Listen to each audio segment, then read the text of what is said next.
Pour nous lancer dans cette aventure de la mission, pour nous aider en EAP à y réfléchir, j'avais invité plusieurs fois Bruno à venir chez nous rencontrer, pour nous présenter un projet, puis lui dire aussi ce que nous avons fait depuis 2004.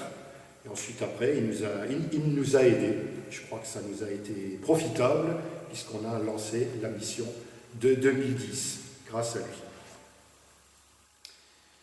Voilà, c'est vrai, Robert, quand tu m'as téléphoné pour me dire, voilà, on a un projet de mission chez nous, est-ce que tu peux venir présenter un petit peu la manière de faire à l'équipe d'animation pastorale? Ça a été pour moi une grande joie.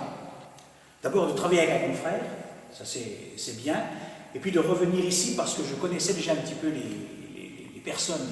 C'est toujours une joie de retrouver des visages, et puis de voir aussi que, comme tu disais, depuis 2003, il y avait eu tout un cheminement qui avait été fait, qu'on voulait aller plus loin. C'est toujours profitable de ne pas vouloir en rester là où on est, et de se dire, voilà, on va mettre un peu plus de conviction encore dans le témoignage que nous avons à dire au monde. Alors moi je suis venu, j'ai présenté un petit peu la mission telle que nous, notre équipe, nous la vivons avec mon confrère Eric, la manière de travailler et comment voilà, la communauté allait être partie prenante de cette mission. Parce que la mission, les missionnaires ne sont pas des maîtres. On ne vient pas là en maître en disant « nous on sait ». Pas du tout ça. Une mission, elle est conçue je dirais, dans un accompagnement. Le projet de la mission, c'est le projet de cette communauté de paroisse ici. C'est eux qui ont formulé un projet. Ils souhaitent quelque chose. Et nous, on vient les accompagner dans le projet, les aider à le réaliser et à le vivre. Donc, ils ont le projet, c'est-à-dire qu'ils vont non seulement le formuler, mais ils vont le préparer, ils vont le vivre avec nous, à travers les veillées de la mission, ce qui va se faire, et ils vont aussi, après, le suivre, le poursuivre, ce projet missionnaire. Donc, ça veut dire que la communauté chrétienne et l'équipe de préparation, qui va s'élargir, en plus de l'EAP, va travailler à ce que cette mission se déroule bien et qu'on essaie de faire le mieux possible pour que personne ne soit oublié. Alors, on a créé une équipe, c'est un peu comme ça que ça s'est passé, un peu élargie, et on a mis en place des commissions pour préparer ce temps de la mission. Il y a eu plusieurs commissions, on ne va peut-être pas toutes les citer, mais au moins peut-être les plus importantes, au moins ceux qui voilà, par exemple Yolande, ici, était chargée de la commission de l'accueil. C'était donc pour l'organisation de l'accueil des missionnaires, il fallait leur trouver, un lieu pour loger, il fallait s'occuper de l'intendance, de diverses choses à organiser. Je ne sais pas si tu veux, Yolande, en dire un petit mot, mais ça a été vraiment admirable. On est à la moitié de la mission, là, et il faudrait qu'on reste un mois de plus pour satisfaire tout le monde. Tout à fait. Alors qu'au début, dis-le au début, Yolande. J'ai lancé un appel parce que il fallait nourrir les pères pendant 3 semaines. Et je me voyais tous les jours les avoir à table, donc midi et soir, c'est pas évident. Donc j'ai lancé 2 appels à l'issue des messes du dimanche. Et donc c'était un petit peu difficile au début, mais je vois maintenant que les gens se manifestent encore. Voilà, donc voilà un petit peu le genre de commission, il y a eu ça. Il y a une commission qui a été très très importante, c'est la commission des visites. Parce que, comme j'ai dit, la mission c'est le projet de la communauté, et dans notre agir missionnaire, dans notre façon de faire, il y a quelque chose qui est important, très important, à tel point que si l'équipe nous dit « ça on ne le veut pas », on refuse la mission. C'est les visites systématiques de toutes les familles, pas faites par les missionnaires, mais faites par les membres, les paroissiens.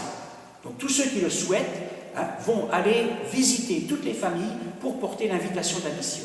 Je disais tout à l'heure dans la présentation, il faut arracher les gens à l'anonymat, il faut créer du lien. Et ce n'est pas en mettant les tracts dans la boîte aux lettres qu'on crée du lien. Il faut rencontrer les gens. Donc il faut dépasser les peurs pour aller à la rencontre. Et c'est toujours plein de richesses. Moi je pense, Annie, tu pourrais peut-être un peu nous partager ça.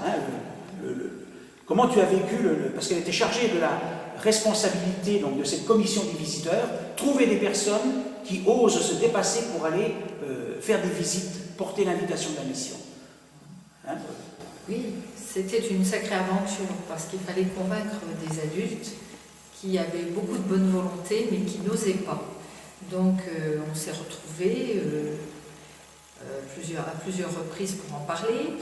On a réuni à peu près 20 personnes, des hommes, des femmes, d'âges différents.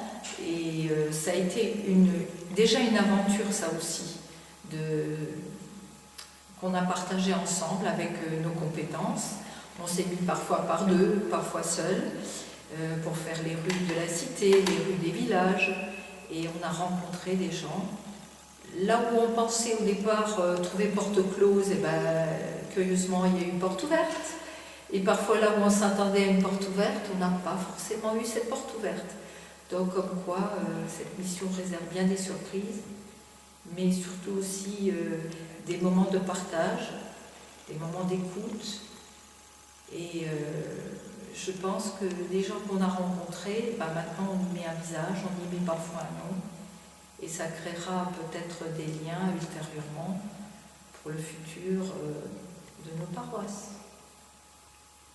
Ce qu'il faut dire aussi, très vite, c'est que ces visites, pour moi, elles sont importantes aussi, parce que ça permet d'aller à la rencontre de gens que je ne verrai pratiquement jamais à l'église, sauf occasionnellement pour tel ou tel besoin, que ce soit un baptême, que ce soit pour le mariage, mais pour d'autres choses, jamais. Et je pense que les visites, c'est important. Et surtout de la manière dont c'est vécu, de manière gratuite. On va les voir, on les invite. Venez simplement à la mission. Vous êtes libre. Si vous ne voulez pas, c'est pas grave.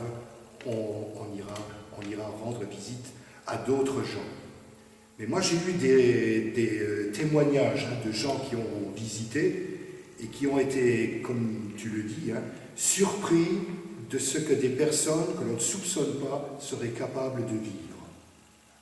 Je pense que les visites, c'est aussi l'occasion de se confier, de découvrir qu'on a besoin de parler, casser l'anonymat, même dans nos villages, ça existe aussi, et la solitude. Donc, je crois que ça a été la première semaine de mission, c'est à mon avis la partie la moins visible, mais c'est comme on dit, la partie immergée de l'immense iceberg. Je crois que ça, c'est quelque chose d'important. Voilà donc oui, différentes commissions, on les nommait rapidement, peut-être encore faire parler Alain parce qu'il était responsable de la commission sur la communication. C'est aussi un gros travail parce qu'il faut concevoir les tracts qui vont être distribués, le programme de la mission. Donc il faut se mettre d'accord sur les lieux, sur les dates, il faut organiser ça, faire quelque chose de beau, en couleur, sur un papier glacé, donc il faut prendre des contacts avec... il va nous expliquer ça, Alain. Il y a tout le travail de publicité de la mission pour faire connaître cet événement. On vit un moment de foi intense, une espérance aussi. Puis on n'a pas envie de garder ça pour nous, on veut que tout le monde le sache. Alors on met le paquet aussi sur la communication. C'est peut-être ce qu'on fait le moins bien dans l'Église. On a du mal à communiquer. Alors Alain avait cette lourde tâche. Dis-nous un peu, Alain, comment tu as vécu ça, toi? J'ai pris ce poste avec cœur. C'est Bruno qui en a parlé à sa première réunion, qui m'a proposé. Bon, je l'ai accepté. On s'est réunis avec Bruno, Père Robert, et puis les membres de l'EAP, pour essayer déjà de mettre un premier jet, un planning en place. Nous avons évoqué un planning. À la suite de ça, j'ai fait les démarches auprès des imprimeurs de la région, pour avoir déjà le meilleur prix. On a remodifié 2-3 fois les tracts pour avoir quand même quelque chose de beau, quelque chose qui a de l'impact quand même vis-à-vis des personnes. L'imprimeur a fait 1300 tracts que les visiteurs ont portés, comme disait tout à l'heure Annie, aux portes de tous les paroissiens.